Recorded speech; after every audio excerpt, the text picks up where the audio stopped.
Hindi class में आप सभी लोगों का स्वागत है। बच्चों, आज हम इस वीडियो में शब्दों में सूक्ष्म अंतर या शब्द युग्मों को पढ़ेंगे। ये आपकी हाई स्कूल में, इंटरमीडिएट में और सभी प्रकार के प्रतियोगी परीक्षाओं में ज़रूर पूछा जाता है। अगर आप प्रतियोगी परीक्षाओं की तैयारी कर रहे हैं तो शब्दों में सूक्ष्म अंतर आपके कोर्स, हिंदी के कोर्स में रहता है। तो आज इस वीडियो में हम इसी को समझेंगे, जानेंगे। तो बच्चों, आप इस वीडियो को आखिरी तक ज़रूर देखिएगा ताकि आपको शब्दों में सूक्ष्म अंतर का जो लेसन है वो अच्छे से समझ में आ जाए। और अगर आप इस तरह के और नए नए वीडियो पाना चाहते हैं तो आप चैनल को सब्सक्राइब कर लीजिए। आपके लिए लगातार ऐसे वीडियो बनते रहेंगे और आप तक पहुंचते रहेंगे। अब हम लोग इस चैप्टर को शुरू करते हैं। देखिए, हिंदी में कुछ शब्द ऐसे होते हैं जिनके उच्चारण लगभग समान होते हैं किंतु अर्थ में काफ़ी अंतर होता है। ऐसे शब्द युग्म इस प्रकार के होते हैं।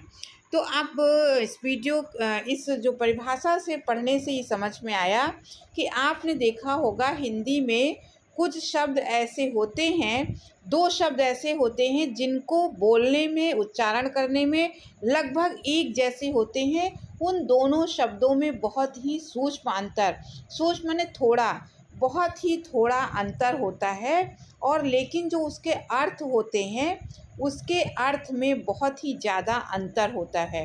हम इस चैप्टर में ऐसे ही शब्दों को लेंगे जिन शब्दों में उच्चारण में बहुत ही सूक्ष्म माने थोड़ा सा अंतर है लेकिन उसके अर्थ बिल्कुल अलग अलग होते हैं।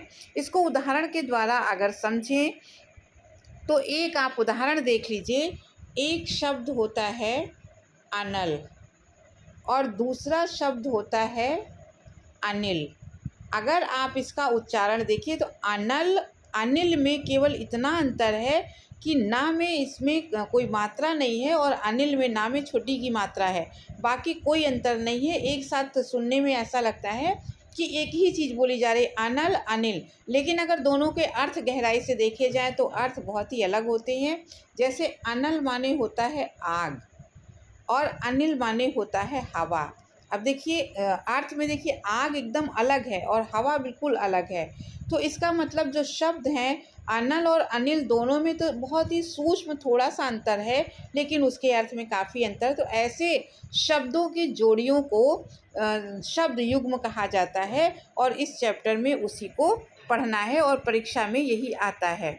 तो आगे हम ये देखते हैं इसमें से और जो शब्द हैं जो बहुत महत्वपूर्ण हैं, जो परीक्षा में सबसे ज़्यादा आते हैं, उसको देखते हैं। पहला जैसे आपका जोड़ा देखिए, वही जो अभी बताया गया है, अनल और अनिल। इसमें अनिल लिख गया है लेकिन अनिल है, यहाँ पे ना की जगह ला होगा, वो गलती से हो गया है। तो अनल माने होता है आग और अनिल माने होता है हवा। अगला अगर देखा जाए तो पवन और पावन, दोनों शब्दों में देखिए बिल्कुल ही थोड़ा सा अंतर है। पवन, पावन केवल एक बड़े आ की मात्रा का फ़र्क है लेकिन अर्थ देखिए तो अर्थ बिल्कुल अलग है। पवन माने हवा और पावन माने पवित्र। आगे आपका है कपट और कपाट, इसमें भी बड़े आ की मात्रा का ही केवल अंतर है। तो और इसका अर्थ, कपट का अर्थ होता है छल और कपाट का अर्थ होता है दरवाज़ा। आगे और शब्दों को देखते हैं। अगला देखिए शब्द है जलज और जलद। जलज माने होता है कमल, जलज माने जो जल में, ज माने जन्म, जिसका जल में जन्म होता है वो कमल है। और जलद माने जो जल को धारण करता है वो बादल होता है। तो जलज माने कमल और जलद माने बादल। अगला आप देखिए कुल। कुल माने होता है वंश। आप कहते हैं कि ये फलाने कुल का है, इसका कुल अच्छा है, इसका कुल अच्छा नहीं है। तो कुल माने यहाँ पर हो गया वंश। और कूल, कूल होता है किनारा। जैसे नदी के किनारे को कूल कहा जाता है या तट कहा जाता है। तो कूल माने किनारा। तो कुल माने वंश और कूल माने किनारा। और वैसे देखें तो छोटे ऊ और बड़े ऊ की मात्रा में, का में, एक में छोटे ऊ की मात्रा, एक में बड़े ऊ की मात्रा, केवल इतना अंतर है पर अर्थ बिल्कुल अलग है। कुल माने वंश होता है और कुल माने किनारा। अगला देखिए अविराम और अभिराम। विराम माने होता है विश्राम और अविराम माने लगातार। माने ये काम मैं अविराम कर रहा हूँ, इसका मतलब बिल्कुल लगातार ये काम हो रहा है।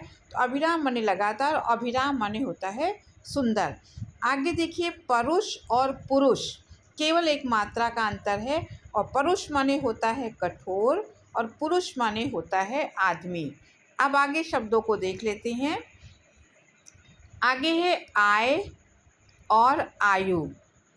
आय माने हम जानते हैं होती है आमदनी, और आयु माने होती है उम्र।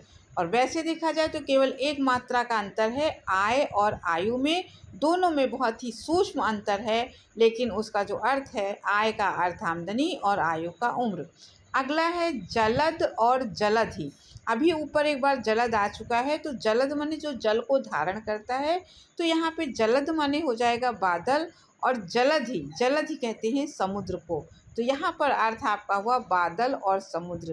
देखिए परीक्षा में इस तरह से आएगा, अगर आपका प्रश्न आता है जलद और जलधि, इस तरह से प्रश्न पूछा जाए, तो उसके 4 विकल्प आपको दिए जाएंगे। आपको इस बात का ध्यान रखना है कि जिस विकल्प में जलद का अर्थ पहले, जो शब्द पहले है उसका अर्थ पहले आना चाहिए, और जो शब्द बाद में उसका अर्थ बाद में आएगा। अगर यहाँ पे उत्तर में दिया है जलद और जलद ही आपको शब्द दिए गए हैं, और वहाँ पे उत्तर में दिया है बादल और समुद्र, तो वो आपका सही होगा। अगर एक विकल्प में दिया है समुद्र और बादल, तो वो गलत होगा, क्योंकि जो शब्द पहले आएगा, या आप ध्यान रखेंगे कि जो शब्द पहले दिया गया है शब्द युग में, उसका अर्थ भी पहले आएगा, और जो दूसरा शब्द है उसका अर्थ बाद में आएगा।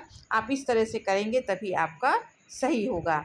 आगे देखते हैं वसन और व्यसन। वसन माने होता है वस्त्र, और व्यसन माने होता है आदत, और ज़्यादातर बुरी आदत के लिए कहते हैं। तो कि मुझे चाय पीने का व्यसन है, मुझे पढ़ने का व्यसन है, मुझे सिनेमा देखने का व्यसन। तो व्यसन एक तरीके से आदत होती है।